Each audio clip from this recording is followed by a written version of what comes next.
मैं प्रेग्नेंट हूँ। मेरा नाम राहुल है। आज मैं आपको अपनी कहानी बताने वाला हूँ।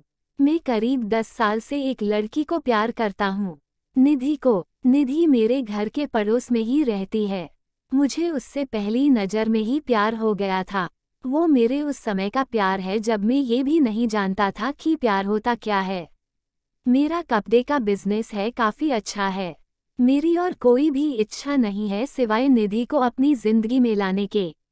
हम दोनों अभी तो बहुत अच्छे दोस्त हैं। निधि मुझसे सारी बातें शेयर करती है। अभी तक मैंने उसे प्यार का इजहार नहीं किया है।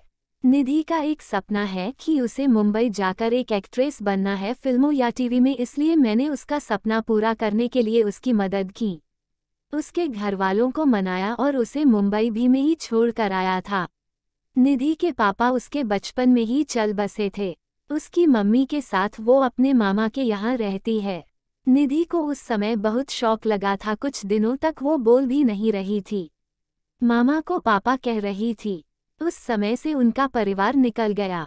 अब मैं चाहता हूँ कि निधि अपना ये सपना पूरा करें, इसलिए मैं भी उसकी मदद कर रहा हूँ।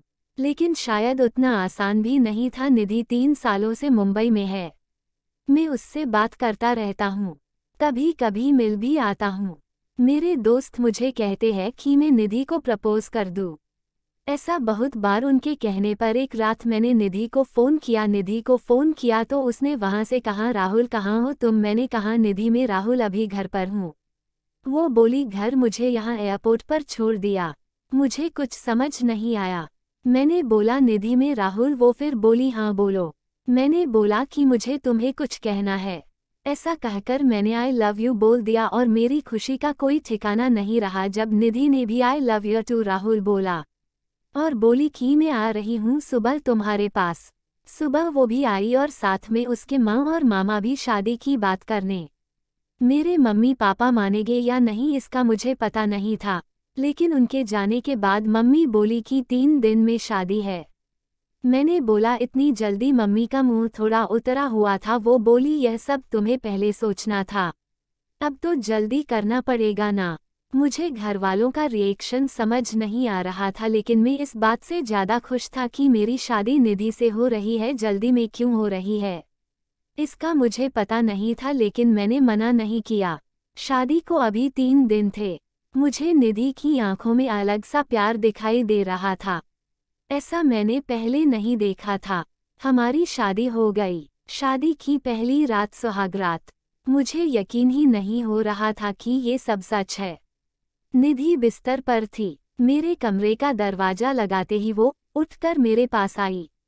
निधि ने आकर मुझसे कहा, तुम्हें किसी ने कुछ बताया तो नहीं? मैंने कहा, क्या? निधि बोली, मैंने ही मना किया था कि तुम्हें नहीं बताए। मैं खुद तुम्हें आज बताना चाहती थी। और फिर उसने जो बताया वो सुनकर मेरे सर पर आसमान गिर गया। वो बोली कि वो प्रेग्नेंट है और बच्चा मेरा है। और यह बोलते वक्त उसकी आंखों में आंसू थे। ये बोलकर वो मेरे गले लग गई। लेकिन ये कैसे हो सकता है? ये पहली बार था जब हम लोग गले लग रहे थे, तो ये बच्चा मेरा कैसा हो सकता था? और निधि मुझसे झूठ क्यों बोल रही है? उस रात को निधि मेरे कंधे पर सोई और ना जाने क्या क्या बातें कर रही थी। पर मेरा तो बुरा हाल था। अब मुझे समझ आया कि यह शादी इतनी जल्दी में क्यों की गई, क्योंकि निधि ने सभी को ये बताया कि ये बच्चा मेरा है। इसलिए घरवालों ने शादी के लिए इतने जल्दी में हाँ कहा। मेरा प्यार निधि के लिए बहुत था। अब मुझे ऐसा लग रहा था कि मैं बेवकूफ़ बन गया। पर निधि जब भी यह बोलती उसकी आंखों में सच्चाई ही रहती। बार बार यह भी कहती कि वो मुझसे बहुत प्यार करती है और वो खुश भी बहुत थी। मैंने ये सब 2 महीने तक देखा। इस दौरान मेरे मन में ना जाने क्या क्या चल रहा था।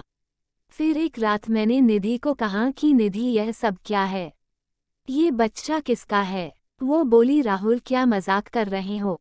मैंने बोला, निधि तुम मुझे सच बता दो, मैं तुमसे प्यार करता हूँ।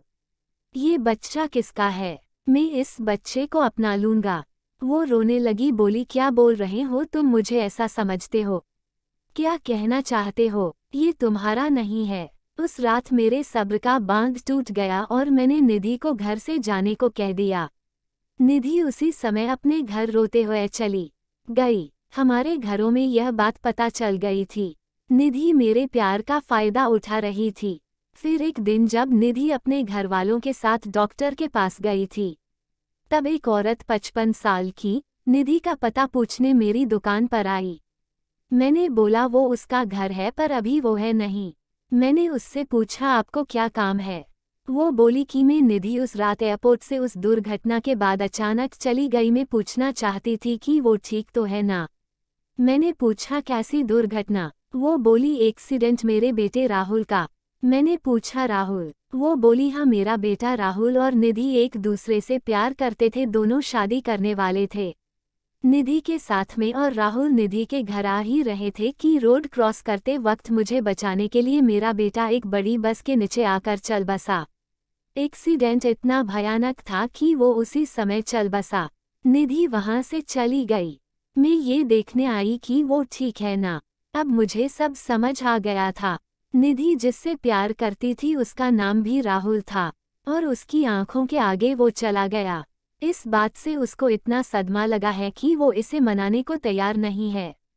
वो इस समय सदमे में है और मुझे ही राहुल मान रही है, जैसे बचपन में अपने मामा को पापा मान रही थी।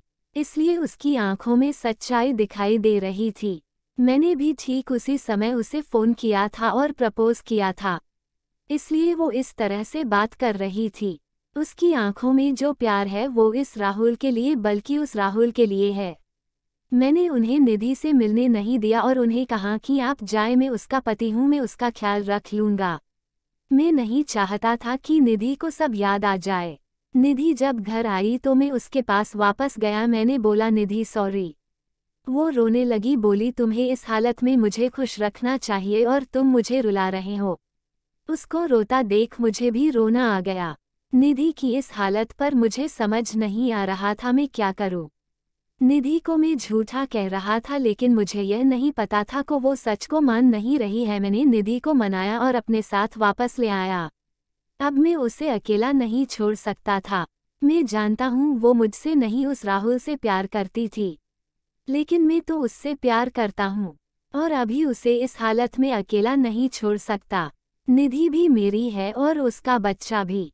अब बस मैं चाहता हूँ निधि खुश रहें। आगे क्या करना है, कैसे उसे इससे बाहर निकालना होगा, ये सोचने का विषय है। पर मुझे विश्वास है मेरा प्यार निधि को कुछ नहीं होने देगा।